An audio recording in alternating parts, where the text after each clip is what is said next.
Hello ಗೆಳೆಯರೆ, ಹೊಸ ವಿಡಿಯೋಗೆ ಸ್ವಾಗತ. ಇವತ್ತು ನಾವು ಇತ್ತೀಚೆಗೆ ರಿಲೀಸ್ ಆದ ಜೆರಾಕ್ಸ್ ಅನ್ನೋ ಕನ್ನಡದ ವೆಬ್ ಸೀರೀಸ್ ನ ಎಕ್ಸ್ಪ್ಲೇನ್ ಮಾಡ್ತಾ ಇದ್ದೀವಿ. ಈ ಸೀರೀಸ್ ನ ಕಾನ್ಸೆಪ್ಟೇ ತುಂಬಾ ವಿಚಿತ್ರವಾಗಿದೆ, ಆದ್ರೂ ಸೀರೀಸ್ ಅಂತೂ ಸಖತ್ತಾಗಿದೆ. ಸೊ ಬನ್ನಿ ವಿಡಿಯೋ ಶುರು ಮಾಡೋಣ. ಸೀರೀಸ್ ನ ಮೊದಲನೇ ಸೀನ್ ಅಲ್ಲಿ ಇಬ್ಬರು ದಂಪತಿಗಳು ಅವ್ರ ಮಗ ಪ್ರಕಾಶನ ಕರ್ಕೊಂಡು ರಾಯದುರ್ಗದ ಊರಿನ ಬೆಟ್ಟದ ಮೇಲಿದ್ದ ಮಣಿದೇವ ಅನ್ನೋ ದೇವಸ್ಥಾನಕ್ಕೆ ಬರ್ತಾರೆ. ಪ್ರಕಾಶಗೆ ಹುಷಾರಿಲ್ಲ ಅಂತ ಪೂಜೆ ಮಾಡಿಸಿ ತಾಯತ ಕಟ್ಟಿಸೋಕೆ ಬಂದಿರ್ತಾರೆ. ಪೂಜಾರಿ ಪೂಜೆ ಮಾಡುವಾಗ ದೀಪ ಹಾರೋಗುತ್ತೆ. ಏನಾಗಲ್ಲ ಅಂತ ತಾಯತ ಕಟ್ಟೋಕೆ ಹೋದ್ರೆ ತಾಯತಾನೆ ಕಿತ್ಕೊಂಡ್ ಕೆಳಗೆ ಬೀಳುತ್ತೆ. ಅದ್ನ ಪ್ರಕಾಶನ ತಂದೆ ತರೋಕೆ ಹೋಗ್ತಾರೆ. ಅವಾಗ ಆ ತಾಯತಕ್ಕೆ ಮಣಿದೇವರ ಮಣಿಯಿಂದ ಶಕ್ತಿ ಬರುತ್ತೆ. ಅದ್ನ ಪ್ರಕಾಶಗೆ ಕಟ್ತಾರೆ. ಇಲ್ಲಿಗೆ ಸೀನ್ ಕಟ್ಟಾದ್ರೆ ಕತೆ ಪ್ರೆಸೆಂಟ್ಗೆ ಬರುತ್ತೆ. ರಾಯದುರ್ಗ ಊರಲ್ಲಿ ಎಲೆಕ್ಷನ್ ನಡೆಯೋದ್ರಲ್ಲಿ ಇರುತ್ತೆ. ಇಬ್ಬರು ಸ್ಪರ್ಧಿಗಳು ಇರ್ತಾರೆ. ಒಬ್ಬ ದೀಪು ಅಂತ, ಇನ್ನೊಬ್ಬ ರಾಮಣ್ಣ ಅಂತ. ರಾಮಣ್ಣ ಆಲ್ರೆಡಿ MLA ಆಗಿರ್ತಾನೆ, ಆದ್ರೆ ಏನು ಕೆಲಸ ಮಾಡಿರಲ್ಲ. ಅದ್ನೇ ಯೂಸ್ ಮಾಡ್ಕೊಂಡು ದೀಪು ಅವನಿಗೆ ವೋಟ್ ಹಾಕಿ ಅಂತ ಕೇಳ್ತಾ ಇರ್ತಾನೆ. ಇನ್ನೊಂದ್ ಕಡೆ ವೈರಲ್ ವೆಂಕಿ ಅನ್ನೋ ಇನ್ಫ್ಲೂಯೆನ್ಸರ್ ಈ ಎಲೆಕ್ಷನ್ ಬಗ್ಗೆ ವಿಡಿಯೋಗಳನ್ನ ಮಾಡ್ತಾ ಇರ್ತಾನೆ. ಅವಾಗ ಜಗ್ಗಪ್ಪ ರಾಮಣ್ಣ ಮಾಡಿರೋ ಹಗರಣಗಳ ಬಗ್ಗೆ ನಮ್ಮ ಹತ್ರ ಡೀಟೇಲ್ಸ್ ಇದೆ ಅಂತ ಏನೇನೋ ಹೇಳ್ತಾ ಇರ್ತಾನೆ. ಹೀಗೆ ಊರಲ್ಲಿ ರಾಮಣ್ಣನ ಕಡೆ ಒಂದ್ ಗುಂಪು, ದೀಪು ಕಡೆ ಒಂದ್ ಗುಂಪು ಇರುತ್ತೆ. ಅದೇ ಊರಲ್ಲಿ ನಮ್ ಕಥೆಯ ನಾಯಕ ಪ್ರಕಾಶ ಒಂದು ಜೆರಾಕ್ಸ್ ಅಂಗಡಿ ಇಟ್ಕೊಂಡಿರ್ತಾನೆ. ಅವನ ಅಂಗಡಿ ಪಕ್ಕ ಜಿಂಚಕ್ ಅನ್ನೋನು ಸಲೂನ್ ನಡೆಸ್ತಾ ಇರ್ತಾನೆ. ಇವಾಗ ನಮಗೆ ರಾಮಣ್ಣನ ತೋರಿಸ್ತಾರೆ. ರಾಮಣ್ಣ ಒಳ್ಳೇದಾಗ್ಲಿ ಅಂತ ಮನೆಯಲ್ಲಿ ಪೂಜೆ ಮಾಡಿಸ್ತಾ ಇರ್ತಾನೆ. ಆದ್ರೆ ಅವನ್ ಗಮನ ಬೇರೆ ಕಡೆನೇ ಇರುತ್ತೆ. ಯಾಕಂದ್ರೆ ಈಚೆ ಅವನ್ PA ರೇಣು ಜಗ್ಗಪ್ಪನ ಎತ್ತಾಕೊಂಡ್ ಬಂದು ಹೊಡಿತಾ ಇರ್ತಾನೆ. ಜಗ್ಗಪ್ಪ ನನ್ನ ಹತ್ರ ರಾಮಣ್ಣನ ಬಗ್ಗೆ ಏನ್ ಸಾಕ್ಷಿ ಕೂಡ ಇಲ್ಲ, ಸುಮ್ನೆ ಹೇಳಿದ್ದು ಅಂತ ಇರ್ತಾನೆ. ಆದ್ರೂ ರೇಣು ಬಿಡ್ತಾ ಇರಲ್ಲ. ಒಳಗೆ ರಾಮಣ್ಣ ಪೂಜೆ ಮಾಡೋವಾಗ ಪಂಚೆಗೆ ಬೆಂಕಿ ಹಚ್ಕೊಳ್ಳುತ್ತೆ. ಅದ್ನ ನೋಡಿ ರೇಣು ಒಳಗೆ ಓಡೋಗ್ತಾನೆ. ಜಗ್ಗಪ್ಪ ಅಲ್ಲಿಂದ ತಪ್ಪಿಸ್ಕೊಂಡು ಹೋಗ್ತಾ ಇರ್ತಾನೆ. ಅವಾಗ ಕಿಟಕಿಯಲ್ಲಿ ನೋಡಿದ್ರೆ ಎಲ್ರಿಗೂ ಹಂಚೋಕೆ ರಾಮಣ್ಣ ಕುಕ್ಕರ್, ಸೀರೆ ಎಲ್ಲ ತಂದಿಟ್ಟಿರ್ತಾನೆ. ಅದ್ನ ನೋಡಿ ಜಗ್ಗಪ್ಪ ಅದ್ನ ಫೋಟೋ ತಗೋತಾನೆ. ಈ ಕಡೆ ವೈರಲ್ ವೆಂಕಿ ಏನನ್ನೋ ಜೆರಾಕ್ಸ್ ಮಾಡ್ಸೋಕೆ ಬಂದಿರ್ತಾನೆ. ಆದ್ರೆ ಪ್ರಕಾಶನ ಜೆರಾಕ್ಸ್ ಮಷಿನ್ ವರ್ಕ್ ಆಗ್ತಾ ಇರಲ್ಲ. ಅದೇ ಟೈಮ್ಗೆ ಜಗ್ಗಪ್ಪ ವೆಂಕಿ ಕಾಲ್ ಮಾಡಿ ಕುಕ್ಕರ್ ವಿಷಯ ಹೇಳ್ತಾನೆ. ಅದಕ್ಕೆ ವೆಂಕಿ ಒಳ್ಳೆ ಮ್ಯಾಟ್ರು ಸಿಕ್ತು ಅಂತ ಅಲ್ಲಿಂದ ಹೋಗ್ಬಿಡ್ತಾನೆ. ವೆಂಕಿ ಡೈರೆಕ್ಟ್ ಹೋಗಿ ದೀಪುನ ಮೀಟ್ ಮಾಡಿ ಈ ವಿಷಯ ಹೇಳಿ ಸ್ವಲ್ಪ ದುಡ್ಡು ಇಸ್ಕೊಳ್ತಾನೆ. ದೀಪು ಆ ಫೋಟೋನ ಇನ್ಸ್ಪೆಕ್ಟರ್ ರವೀಂದ್ರಗೆ ಕಳಿಸಿ ರೇಡ್ ಮಾಡೋಕೆ ಹೇಳ್ತಾನೆ. ರವೀಂದ್ರ ಕಾನ್ಸ್ಟೇಬಲ್ ಜೊತೆ ಸೇರಿ ರೇಡ್ ಮಾಡೋಕೆ ಹೋದ್ರೆ ರಾಮಣ್ಣನ ಮನೆ ಒಳಗೆ ಹೋಗೋಕೆ ಕಾರ್ಯಕರ್ತರು ಬಿಡ್ತಾ ಇರಲ್ಲ. ಅವಾಗ ರಾಮಣ್ಣ ಬಂದು ಎಲ್ರೂನು ಸಮಾಧಾನ ಮಾಡಿ ಪೊಲೀಸರನ್ನ ಒಳಗೆ ಬಿಡ್ತಾನೆ. ಹೋಗಿ ನೋಡಿದ್ರೆ ಆ ರೂಮ್ ಖಾಲಿ ಇರುತ್ತೆ. ಹೇಗೆ ಅಂದ್ರೆ ಈ ರವೀಂದ್ರ ರೇಡ್ಗೆ ಬರೋ ಮುಂಚೆನೆ ರಾಮಣ್ಣಗೆ ಕಾಲ್ ಮಾಡಿ ವಿಷಯ ಲೀಕ್ ಮಾಡಿರ್ತಾನೆ. ಈ ಕಡೆ ಪ್ರಕಾಶ ಜಿಂಚಕ್ ಸಲೂನ್ ಅಲ್ಲಿ ಇರ್ತಾನೆ. ಇಲ್ಲಿ ಗೊತ್ತಾಗುತ್ತೆ ಪ್ರಕಾಶ ಸೂಜಿ ಅನ್ನೋ ಹುಡುಗಿನ ಪ್ರೀತಿ ಮಾಡ್ತಾ ಇದ್ದಾನೆ ಅಂತ. ಪ್ರಕಾಶ ಸೂಜಿನ ಮೀಟ್ ಮಾಡೋಕೆ ಕಾಲೇಜ್ ಕಡೆ ಹೋಗ್ತಾನೆ. ಅವನ್ ಮೊಬೈಲ್ ನ ಅವನ್ ಶಾಪ್ ಅಲ್ಲೇ ಚಾರ್ಜ್ ಹಾಕಿ ಹೋಗ್ತಾನೆ. ಈ ಕಡೆ ಸೂಜಿನ ತೋರಿಸ್ತಾರೆ. ಸೂಜಿ ಪ್ರಕಾಶನ ಲವ್ ಮಾಡ್ತಾ ಇದ್ರು. ಅವಳ ಮನೆ ಅವಳಿಗೆ ಗಂಡ್ ನೋಡಿರ್ತಾರೆ. ಆ ಹುಡುಗ ಸೂಜಿಗೆ ಇಷ್ಟ ಆಗಿರ್ತಾನೆ. ಹೇಗಾದ್ರೂ ಪ್ರಕಾಶಗೆ ಕೈ ಕೊಡ್ಬೇಕು ಅಂತ ಡಿಸೈಡ್ ಆಗಿರ್ತಾಳೆ. ಅದೇ ಊರಲ್ಲಿ ಪ್ರಕಾಶನ ದೊಡ್ಡಪ್ಪ ಕೂಡ ಇರ್ತಾರೆ. ಅವರು ಬ್ಯಾನರ್ ರೆಡಿ ಮಾಡೋ ಅಂಗಡಿ ಇಟ್ಕೊಂಡಿರ್ತಾರೆ. ಪ್ರಕಾಶನ ತಂದೆ ತಾಯಿ ಸತ್ತೋಗಿರ್ತಾರೆ. ಅವಾಗ ಪ್ರಕಾಶನ ದೊಡ್ಡಪ್ಪನೇ ಪ್ರಕಾಶನ ನೋಡ್ಕೊಂಡು ಅವನಿಗೆ ಅಂಗಡಿ ಇಟ್ಕೊಟ್ಟಿರ್ತಾರೆ.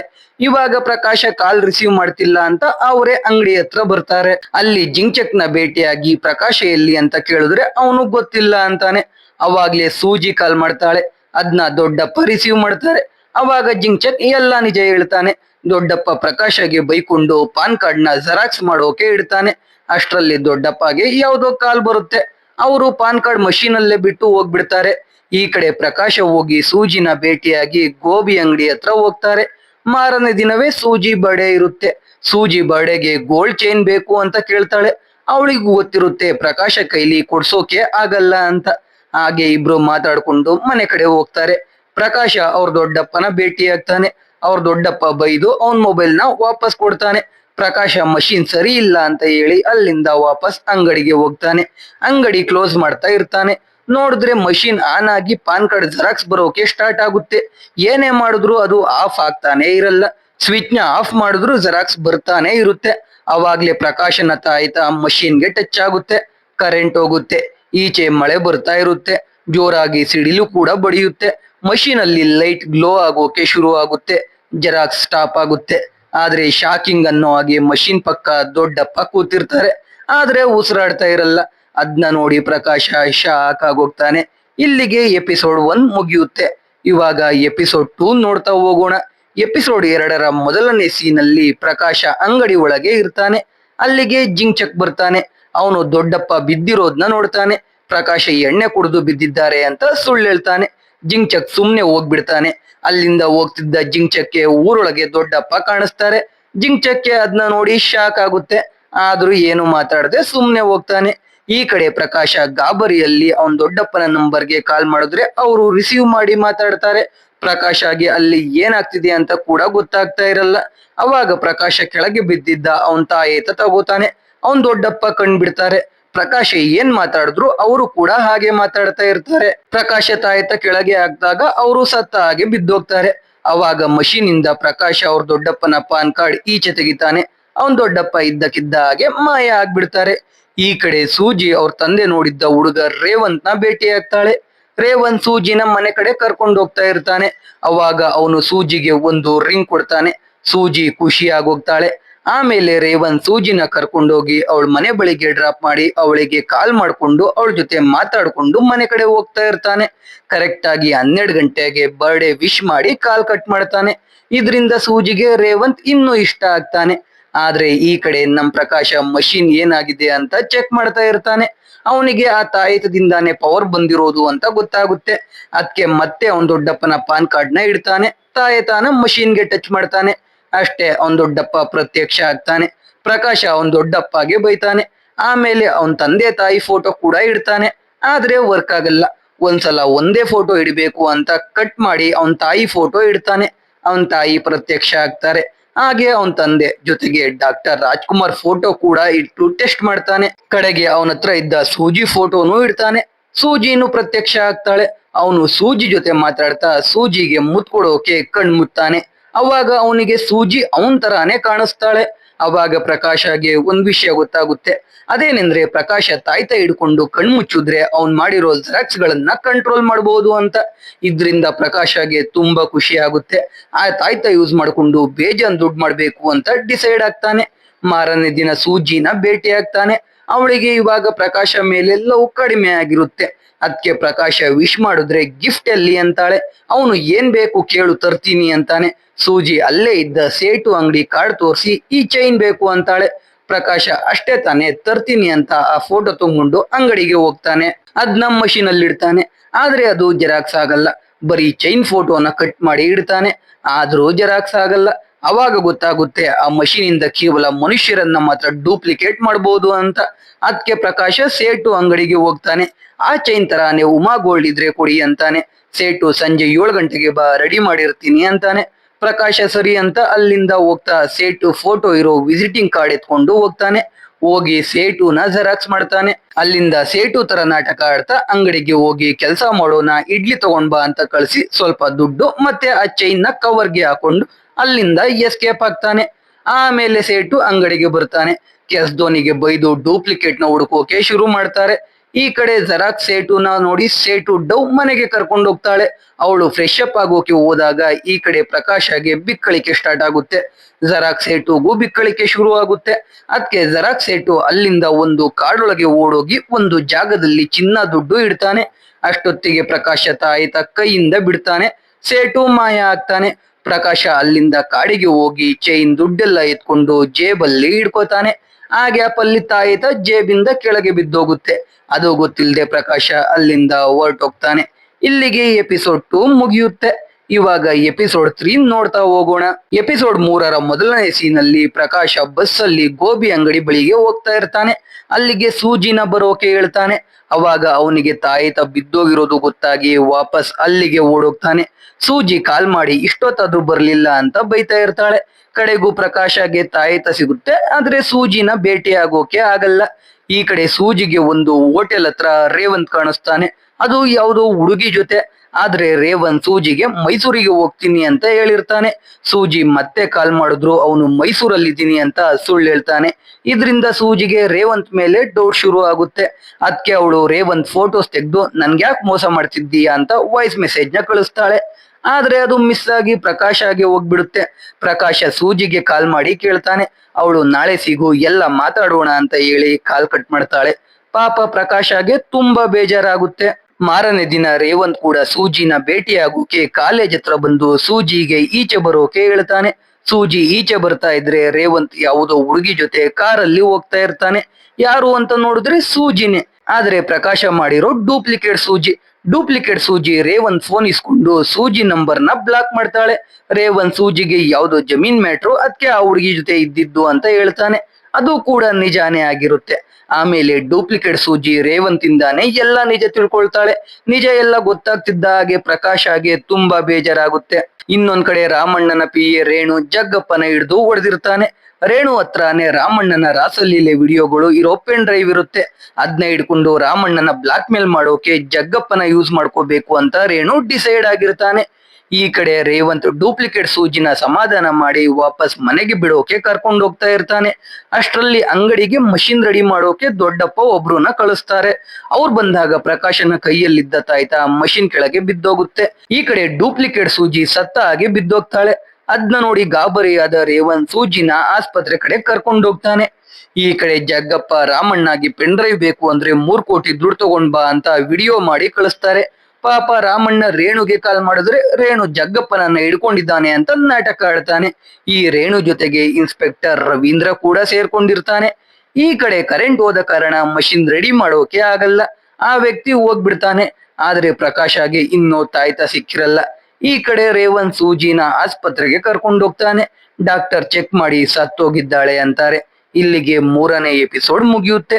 ಇವಾಗ 4ನೇ ಎಪಿಸೋಡ್ ಶುರು ಮಾಡೋಣ. 4ನೇ ಎಪಿಸೋಡ್ ನ ಮೊದಲನೇ ಸೀನ್ ಅಲ್ಲಿ ರಾಮಣ್ಣ ರವೀಂದ್ರಗೆ ಕಾಲ್ ಮಾಡಿ ಎಲ್ಲಾ ವಿಷಯ ಹೇಳಿ ದುಡ್ಡು ತಗೊಂಡು ಲೊಕೇಶನ್ಗೆ ಹೋಗ್ತಾ ಇದ್ದೀನಿ, ನೀನು ಟೀಮ್ ಜೊತೆ ಬಾ ಅಂತಾನೆ. ಆದ್ರೆ ರವೀಂದ್ರ ರೇಣು ಮತ್ತೆ ಜಗ್ಗಪ್ಪ ಜೊತೆ ಇರೋದು ರಾಮಣ್ಣಗೆ ಗೊತ್ತಿರಲ್ಲ. ಅದಕ್ಕೆ ರವೀಂದ್ರ ಸರಿ ಬರ್ತೀನಿ ಅಂತ ಸುಳ್ಳು ಹೇಳ್ತಾನೆ. ಜೊತೆಗೆ ರೇಣು ಮತ್ತೆ ರವೀಂದ್ರ ಇಬ್ರು ಸೇರಿ ಜಗ್ಗಪ್ಪನ ಸಾಯಿಸಿ ಇಬ್ರೇ ದುಡ್ಡು ಹೊಡಿಬೇಕು ಅಂತ ಲೊಕೇಶನ್ ಕಡೆ ಹೋಗ್ತಾರೆ. ಈ ಕಡೆ ಪ್ರಕಾಶ್ಗೆ ಮಷಿನ್ ಕೆಳಗೆ ಬಿದ್ದಿದ್ದ ತಾಯ್ತ ಸಿಗುತ್ತೆ. ಅದನ್ನ ತಗೊಂಡು ಕಣ್ಣು ಮುಚ್ಚಿದ್ದ ಹಾಗೆ ಆಸ್ಪತ್ರೆ ಬಳಿ ಸೂಜಿಗೆ ಎಚ್ಚರ ಆಗುತ್ತೆ. ಎಲ್ಲ ಶಾಕ್ ಆಗೋಗ್ತಾರೆ. ಸೂಜಿ ಅಲ್ಲಿಂದ ಓಡೋಗ್ತಾಳೆ. ರೋಡ್ ಕ್ರಾಸ್ ಮಾಡುವಾಗ ರಾಮಣ್ಣನ ಕಾರಿಗೆ ಅಡ್ಡ ಸಿಗ್ತಾಳೆ. ಸೂಜಿ ಎಸ್ಕೇಪ್ ಆಗ್ತಾಳೆ. ಆದ್ರೆ ರಾಮಣ್ಣನ ಕಾರ್ಗೆ ಆಕ್ಸಿಡೆಂಟ್ ಆಗುತ್ತೆ. ಅದೇ ಟೈಮ್ಗೆ ಅಲ್ಲಿಗೆ ರವೀಂದ್ರ ಮತ್ತೆ ರೇಣು ಬರ್ತಾರೆ. ಆಕ್ಸಿಡೆಂಟ್ ಆಗಿದ್ದು ಒಳ್ಳೇದೇ ಆಯ್ತು ಅಂತ ದುಡ್ಡೆತ್ಕೊಂಡು ಎಸ್ಕೇಪ್ ಆಗ್ತಾ ಇರ್ತಾರೆ. ಅದ್ನ ಜೆರಾಕ್ಸ್ ಸೂಜಿ ಮರೆಯಲ್ಲಿ ನಿಂತ್ಕೊಂಡು ನೋಡ್ತಾ ಇರ್ತಾಳೆ. ಅಷ್ಟರಲ್ಲಿ ಪ್ರಕಾಶ್ಗೆ ಬಿಕ್ಕಳಿಕೆ ಬರುತ್ತೆ. ಆದ್ರಿಂದ ರವೀಂದ್ರಗೆ ಡೂಪ್ಲಿಕೇಟ್ ಸೂಜಿ ಕಾಣಿಸ್ತಾಳೆ. ಶೂಟ್ ಮಾಡೋಕೆ ಅಟ್ಟಾಡ್ಸ್ಕೊಂಡು ಹೋಗ್ತಾನೆ. ಆದ್ರೆ ಪ್ರಕಾಶ ಮಷೀನ್ ಇಂದ ಸೂಜಿ ಫೋಟೋನ ಈಚೆ ತೆಗಿತಾನೆ. ಸೂಜಿ ಮಾಯ ಆಗ್ತಾಳೆ. ರವೀಂದ್ರಗೆ ಸೂಜಿ ಎಲ್ಲೋದ್ಲು ಅಂತ ಕೂಡ ಗೊತ್ತಾಗಲ್ಲ. ಈ ಕಡೆ ರೇವಂತ್ ಸೂಜಿ ಸತ್ತು ಬದುಕಿದ್ದು ನೋಡಿ ಅವಳ ಮನೆಗೆ ಓಡೋಗಿ ಸೂಜಿ ತಂದೆಗೆ ಎಲ್ಲಾ ವಿಷಯ ಹೇಳ್ತಾ ಇರ್ತಾನೆ. ನೋಡಿದ್ರೆ ಸೂಜಿ ಮನೆಯಲ್ಲೇ ಇರ್ತಾಳೆ. ಸೂಜಿ ರೇವಂತ್ ನ ಕಾಲೇಜಿಂದ ಯಾವ ಹುಡುಗಿ ಜೊತೆ ಓದಿ ಅಂತ ಕೇಳ್ತಾಳೆ. ರೇವಂತ್ ನಿನ್ ಜೊತೆನೆ ಹೋಗಿದ್ದು ಅಂತ ಹೇಳ್ತಾ ಇರ್ತಾನೆ. ಸೂಜಿ ರೇವಂತ್ ಮೊಬೈಲ್ ತಗೊಂಡು ಚೆಕ್ ಮಾಡಿದ್ರೆ ಅವಳ ನಂಬರ್ ಬ್ಲಾಕ್ ಆಗಿರುತ್ತೆ. ಅದಕ್ಕೆ ಸೂಜಿ ರೇವಂತ್ ನ ಮದುವೆ ಆಗಲ್ಲ ಅಂತ ಅವ್ನ ಹಾಕಿದ್ದ ಉಂಗುರ ಅಲ್ಲೇ ಬಿಸಾಕಿ ಮನೆ ಒಳಗೆ ಹೋಗ್ತಾಳೆ. ರೇವಂತ್ ಪಾಪ ಆ ಉಂಗುರನ ಎತ್ಕೊಂಡು ಮನೆ ಕಡೆ ಹೋಗ್ತಾನೆ. ಈ ಕಡೆ ರವೀಂದ್ರ ರೇಣುನೆ ಆಂಬುಲೆನ್ಸ್ ಕರೆಸಿ ರಾಮಣ್ಣನ ಆಸ್ಪತ್ರೆಗೆ ಅಡ್ಮಿಟ್ ಮಾಡ್ತಾರೆ. ಆದ್ರೂ ರಾಮಣ್ಣ ಸತ್ತೋಗ್ತಾನೆ. ಅವನ್ ಬಾಡಿನ ನೋಡೋಕೆ ಸೂಜಿ ಬಂದಿರ್ತಾಳೆ. ಅವಳನ್ನ ರವೀಂದ್ರ ನೋಡ್ತಾನೆ. ಸೂಜಿಗೆ ಎಲ್ಲಾ ವಿಷಯ ಗೊತ್ತು ಅಂತ ಅನ್ಕೊಂಡು ರಾಮಣ್ಣನ ಕೊಲೆ ಕೇಸಲ್ಲಿ ಅವಳನ್ನೇ ಫಿಟ್ ಮಾಡೋಣ ಅಂತ ಅವಳನ್ನ ಅರೆಸ್ಟ್ ಮಾಡಿಸ್ತಾನೆ. ಆದ್ರೆ ಸ್ಟೇಷನ್ಗೆ ಕರ್ಕೊಂಡು ಹೋಗೋದೆ ಬೇರೆ ಜಾಗಕ್ಕೆ ಕರ್ಕೊಂಡು ಹೋಗಿ ಅವಳಿಗೆ ಹೊಡೆದು ರಾತ್ರಿ ಏನ್ ನೋಡ್ದೆ ಅಂತ ಕೇಳ್ತಾ ಇರ್ತಾರೆ. ಆದ್ರೆ ಪಾಪ ಸೂಜಿಗೆ ಏನು ಗೊತ್ತಿರಲ್ಲ. ಸೂಜಿ ಅರೆಸ್ಟ್ ಆಗಿರೋ ವಿಷಯ ಪ್ರಕಾಶ್ಗೆ ಗೊತ್ತಾಗಿ ಸ್ಟೇಷನ್ ಬಳಿಗೆ ಹೋಗ್ತಾನೆ. ಆದ್ರೆ ಸ್ಟೇಷನ್ ಅಲ್ಲಿ ಸೂಜಿ ಇರಲ್ಲ. ಈ ಕಡೆ ರಾಮಣ್ಣನ ಹೆಂಡತಿ ಕಮಲಮ್ಮ ರೇಣುಗೆ ಕಾಲ್ ಮಾಡ್ತಾಳೆ. ಅವಳಿಗೆ ರಾಮಣ್ಣನ ಬ್ಲಾಕ್ ಮೇಲ್ ಮಾಡಿದ್ದು ರೇಣುನೇ ಅಂತ ಗೊತ್ತಾಗಿರುತ್ತೆ.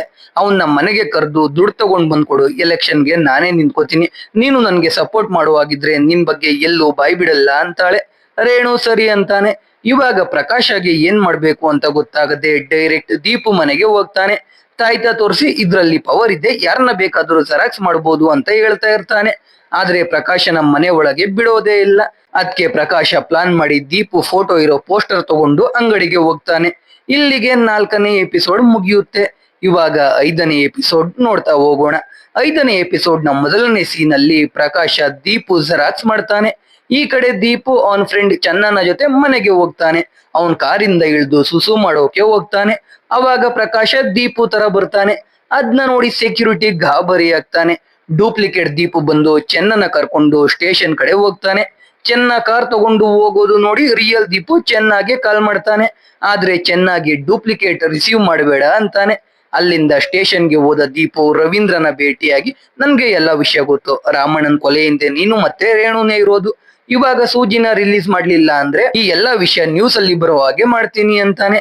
ಅದ್ನ ಕೇಳಿ ಗಾಬರಿಯಾಗಿ ರವೀಂದ್ರ, ಇವಾಗ ನೀವು ಹೋಗಿ, ನಾಳೆ ಸೂಜಿನ ನಾನೇ ಕರ್ಕೊಂಡೋಗಿ ಅವ್ರ ಮನೆಗೆ ಬಿಡ್ತೀನಿ ಅಂತಾನೆ. ದೀಪು ಸರಿ ಅಂತ ಈಚೆ ಹೋದ್ರೆ ನ್ಯೂಸ್ ಅವರು ವೈರಲ್ ವೆಂಕಿ ಎಲ್ರು ಬಂದಿರ್ತಾರೆ. ದೀಪು ಸ್ಟೇಷನ್ಗೆ ಹೋಗಿದ್ದು ನ್ಯೂಸ್ ಅಲ್ಲೆಲ್ಲ ಬರುತ್ತೆ. ಅದ್ನ ರಿಯಲ್ ದೀಪು ನೋಡಿ ಶಾಕ್ ಆಗೋಗ್ತಾನೆ. ಡೂಪ್ಲಿಕೇಟ್ ದೀಪು ಚೆನ್ನ ಜೊತೆ ವಾಪಸ್ ಹೋಗುವಾಗ ಸುಸು ಮಾಡೋಕೆ ಕಾರ್ ನಿಲ್ಸಿ ದೀಪು ಸೈಡ್ಗೆ ಹೋಗ್ತಾನೆ. ಅವಾಗ ರಿಯಲ್ ದೀಪು ಚೆನ್ನಾಗೆ ಕಾಲ್ ಮಾಡಿ ಅವನ್ನ ಹಿಡ್ಕೊಳ್ಳಿ ಅಂತ ಹೇಳ್ತಾನೆ. ಅಷ್ಟರಲ್ಲಿ ಪ್ರಕಾಶ ಮಷೀನ್ ಇಂದ ದೀಪು ಫೋಟೋ ಈಚೆ ತೆಗಿತಾನೆ. ಡೂಪ್ಲಿಕೇಟ್ ದೀಪು ಮಾಯ ಆಗ್ತಾನೆ. ಈ ಕಡೆ ರವೀಂದ್ರ ಸ್ಟೇಷನ್ ಇಂದ ಮನೆಗೆ ಹೋಗ್ತಾನೆ. ಆಮೇಲೆ ಪ್ರಕಾಶ ರವೀಂದ್ರನ ಜೆರಾಕ್ಸ್ ಸ್ಟೇಷನ್ಗೆ ಕಳಿಸ್ತಾನೆ. ಡೂಪ್ಲಿಕೇಟ್ ರವೀಂದ್ರ ಬಂದು ಗಣೇಶ ಅನ್ನೋ ಕಾನ್ಸ್ಟೇಬಲ್ ಇಂದ ಸೂಜಿ ಇರೋ ಜಾಗ ತಿಳ್ಕೊಂಡು ಅವನ್ ಜೊತೆನೆ ಸೂಜಿನ ನೋಡೋಕೆ ಹೋಗ್ತಾ ಇರ್ತಾನೆ. ಅವಾಗ ಸೂಜಿ ತಂದೆ ಊಟ ತಂದು ರವೀಂದ್ರಗೆ ಕೊಟ್ಟು 5,000 ದುಡ್ಡು ಕೂಡ ಕೊಡ್ತಾನೆ. ರವೀಂದ್ರ ದುಡ್ಡು ವಾಪಸ್ ಕೊಟ್ಟು ಸೂಜಿನ ನಾನ್ ಕರ್ಕೊಂಡ್ ಬಂದ್ಬಿಡ್ತೀನಿ ಅಂತ ಸಮಾಧಾನ ಹೇಳಿ ಕಾನ್ಸ್ಟೇಬಲ್ ಗಣೇಶನ ಜೊತೆ ಸೂಜಿನ ಇಟ್ಟಿದ್ದ ಜಾಗಕ್ಕೆ ಹೋಗ್ತಾನೆ. ರವೀಂದ್ರ ಗಣೇಶನ ಅಲ್ಲಿಂದ ಕಳಿಸಿ ಸೂಜಿ ರೂಮ್ಗೆ ಊಟ ತಗೊಂಡು ಹೋಗ್ತಾನೆ. ಲೇಡಿ ಕಾನ್ಸ್ಟೇಬಲ್ ಡೋರ್ ಓಪನ್ ಆಗೇ ಇರ್ಬೇಕು ಅಂದ್ರು ರವೀಂದ್ರ ಡೋರ್ ಲಾಕ್ ಮಾಡಿ ಸೂಜಿ ಹತ್ರ ಹೋಗಿ ಅವಳನ್ನ ಸಮಾಧಾನ ಮಾಡಿ ಊಟ ತಿನ್ನಿಸ್ತಾನೆ. ಜೊತೆಗೆ ಪ್ರಕಾಶ ನಿನ್ನ ಬಿಡ್ಸೋಕೆ ಈಚೆ ತುಂಬಾ ಕಷ್ಟ ಪಡ್ತಾ ಇದ್ದಾನೆ, ಅವನು ಹೇಳಿದ್ಕೆ ನಾನು ಇಲ್ಲಿಗೆ ಬಂದಿರೋದು ಅಂತ ಹೇಳಿ ಅವಳನ್ನ ಅಲ್ಲಿಂದ ಕರ್ಕೊಂಡು ಹೋಗೋಕೆ ಡೋರ್ ಓಪನ್ ಮಾಡ್ತಾನೆ. ನೋಡಿದ್ರೆ ಈಚೆ ರಿಯಲ್ ರವೀಂದ್ರ ನಿಂತಿರ್ತಾನೆ. ಇಬ್ರು ರವೀಂದ್ರ ಇರೋದು ನೋಡಿ ಎಲ್ಲ ಶಾಕ್ ಆಗೋಗ್ತಾರೆ. ಇಲ್ಲಿಗೆ ಎಪಿಸೋಡ್ 5 ಕೂಡ ಮುಗಿಯುತ್ತೆ. ಇವಾಗ ಈ ಸೀರೀಸ್ ನ ಕೊನೆಯ ಎಪಿಸೋಡ್ ನ ನೋಡ್ತಾ ಹೋಗೋಣ. ಎಪಿಸೋಡ್ 6ರ ಮೊದಲನೇ ಸೀನ್ ಅಲ್ಲಿ ನಮ್ಮ ಡೂಪ್ಲಿಕೇಟ್ ರವೀಂದ್ರ ಮತ್ತೆ ರಿಯಲ್ ರವೀಂದ್ರ ಫೈಟ್ ಮಾಡೋಕೆ ಶುರು ಮಾಡ್ತಾರೆ. ಅಲ್ಲಿಗೆ ರೇಣು ಕೂಡ ಬಂದಿರ್ತಾನೆ.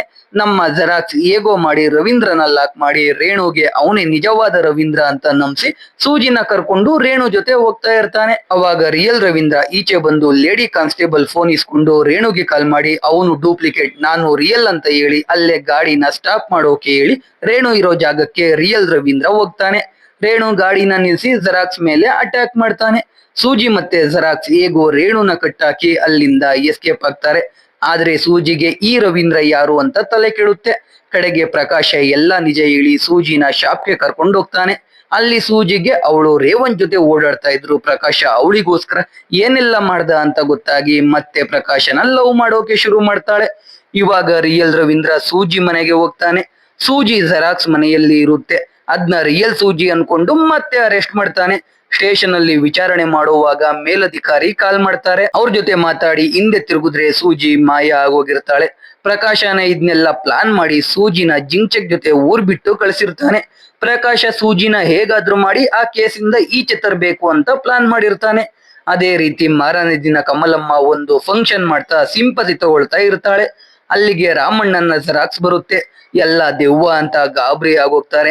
ರಾಮಣ್ಣ ಸ್ಟೇಜ್ ಮೇಲೆ ಹೋಗಿ ಸೂಜಿಗೂ ನನ್ ಕೊಲೆಗೂ ಯಾವುದೇ ಸಂಬಂಧ ಇಲ್ಲ, ನನ್ ಕೊಲೆಗೆ ರವೀಂದ್ರ ಮತ್ತೆ ರೇಣುನೇ ಕಾರಣ ಅಂತ ಹೇಳಿ ಮಾಯ ಆಗ್ತಾನೆ. ಸೊ ಸೂಜಿ ಹೇಗೋ ಸೇವ್ ಆಗ್ತಾಳೆ. ಇದನ್ನೆಲ್ಲ ನೋಡಿ ಎಲ್ರಿಗೂ ಯಾರೋ ಮನುಷ್ಯರನ್ನ ಡೂಪ್ಲಿಕೇಟ್ ಮಾಡ್ತಾ ಇದ್ದಾರೆ ಅಂತ ಗೊತ್ತಾಗುತ್ತೆ. ಈ ಜಿಂಚಕ್ ಬೇರೆ ಪೊಲೀಸರಿಂದ ತಪ್ಪಿಸ್ಕೊಂಡು ಓಡಾಡ್ತಾ ಇರ್ತಾನೆ. ಅವನ ಮೇಲೇನೆ ಪೊಲೀಸರಿಗೆ ಡೌಟ್ ಬಂದು ಹೇಳ್ಕೊಂಡ್ ಬಂದು ಸರಿಯಾಗಿ ಟ್ರೀಟ್ಮೆಂಟ್ ಕೊಡ್ತಾರೆ. ಅವನು ಇದಕ್ಕೆಲ್ಲ ಪ್ರಕಾಶನೇ ಕಾರಣ ಅಂತ ಎಲ್ಲಾ ನಿಜ ಹೇಳ್ಬಿಡ್ತಾನೆ. ರೇಣು ಮತ್ತೆ ರವೀಂದ್ರ ರಾಮಣ್ಣನ ಕೊಲೆ ಆದಾಗ ಅಲ್ಲಿ ಇದ್ದಿದ್ದು ನಮ್ಮ ಡೂಪ್ಲಿಕೇಟ್ ಅಂತ ಸುಳ್ಳು ಹೇಳಿ ಹೇಗೋ ಎಸ್ಕೇಪ್ ಆಗ್ತಾರೆ. ಇವಾಗ ಪ್ರಕಾಶನ ಹಿಡಿಯೋಕೆ ಅವನ ಅಂಗಡಿ ಅವನ್ ದೊಡ್ಡಪ್ಪನ ಅಂಗಡಿ ಬಳಿಗೆ ಹೋಗ್ತಾರೆ. ಆದ್ರೆ ಅಲ್ಲೆಲ್ಲೂ ಅವನು ಇರೋದೇ ಇಲ್ಲ. ಇನ್ನೊಂದ್ ಕಡೆ ದೀಪು ಮತ್ತೆ ಕಮಲಮ್ಮ ಕೂಡ ಪ್ರಕಾಶನ ಹಿಡಿದು ವೋಟರ್ಸ್ ನ ಜೆರಾಕ್ಸ್ ಮಾಡಿಸ್ಬೇಕು ಅಂತ ಅನ್ಕೊಂಡಿರ್ತಾರೆ. ಆದ್ರೆ ಅವರಿಗೂ ಸಿಗಲ್ಲ. ಪ್ರಕಾಶ ಇವಾಗ ಪಾಳು ಬಿದ್ದಿದ್ದ ಮಣಿದೇವನ ದೇವಸ್ಥಾನಕ್ಕೆ ಹೋಗಿರ್ತಾನೆ. ನೋಡಿದ್ರೆ ಅವನ್ ಮಾಡಿದ್ದ ಎಲ್ಲ ಜೆರಾಕ್ಸ್ ಗಳು ದೇವಸ್ಥಾನದ ಬಳಿ ಇರ್ತಾರೆ. ಎಲ್ರು ಪ್ರಕಾಶನ ಇಮಿಟೇಟ್ ಮಾಡ್ತಾ ಇರ್ತಾರೆ. ಅವಾಗ ಮಣಿದೇವನ ಹಣೆಯಲ್ಲಿದ್ದ ಮಣಿಯಿಂದ ಪ್ರಕಾಶನ ಮೇಲೆ ಬೆಳಕು ಬೀಳುತ್ತೆ. ನೋಡಿದ್ರೆ ಎಲ್ಲಾ ಜೆರಾಕ್ಸ್ ಗಳು ಮಾಯ ಆಗಿ ಪ್ರಕಾಶನ ಜೆರಾಕ್ಸ್ ಗಳು ಕಾಣಿಸ್ತಾ ಇರುತ್ತೆ. ಕಡೆಗೆ ಪ್ರಕಾಶನ ಒಂದು ಜೆರಾಕ್ಸ್ ಬಂದು ಪೊಲೀಸರಿಗೆ ಸರೆಂಡರ್ ಆಗುತ್ತೆ. ಇನ್ನೊಂದು ಕಮಲಮ್ಮನ ಬಳಿಗೆ ಹೋಗುತ್ತೆ. ಇನ್ನೊಂದು ದೀಪು ಬಳಿಗೆ, ಇನ್ನೊಂದು ದೊಡ್ಡಪ್ಪನ ಬಳಿಗೆ ಹೋಗುತ್ತೆ. ಹಾಗೆ ಎಲ್ಲ ಮಾಯ ಆಗ್ತವೆ. ಈ ಕಡೆ ಪ್ರಕಾಶ ಮಾತ್ರ ಬೆಟ್ಟದ ಮೇಲೆ ಸೂಜಿ ಜೊತೆ ಕೂತ್ಕೊಂಡು ಮದುವೆಯಾಗಿ ಬೇರೆ ಕಡೆ ಜೀವನ ಮಾಡ್ಬೇಕು ಅಂತ ಮಾತಾಡ್ತಾ ಇರ್ತಾನೆ. ಅವಾಗ ಆಕಾಶದಲ್ಲಿ ಒಂದು UFO ಬರುತ್ತೆ. UFO ಅಂದ್ರೆ ಏಲಿಯನ್ ಯೂಸ್ ಮಾಡೋ ಸ್ಪೇಸ್ ಶಿಪ್. ಅದನ್ನ ನೋಡಿ ಪ್ರಕಾಶ ಗಾಬರಿ ಆಗೋಗ್ತಾನೆ. ಇಲ್ಲಿಗೆ ಸೀಸನ್ 1 ಮುಗಿಯುತ್ತೆ. ಸೀಸನ್ 2 ಅಲ್ಲಿ ಏಲಿಯನ್ಸ್ ಎಲ್ಲ ಇರುತ್ತೆ ಅನ್ಸುತ್ತೆ. ಸೊ ನಾನಂತೂ ಸೀಸನ್ 2ಗೆ ಎಕ್ಸೈಟೆಡ್ ಆಗಿದ್ದೀನಿ. ನೀವು ಕೂಡ ಸೀಸನ್ 2 ನೋಡ್ಬೇಕು ಅಂತ ವೇಟ್ ಮಾಡ್ತಾ ಇದ್ರೆ ನಮ್ ಚಾನಲ್ ಸಬ್ಸ್ಕ್ರೈಬ್ ಮಾಡ್ಕೊಂಡು ನೋಟಿಫಿಕೇಶನ್ ಆನ್ ಮಾಡ್ಕೊಳ್ಳಿ. ಮತ್ತೆ ಇನ್ನೊಂದು ಸೂಪರ್ ಆಗಿರೋ ವಿಡಿಯೋ ಜೊತೆ ಸಿಗ್ತೀನಿ. ಜೈ ಕರ್ನಾಟಕ.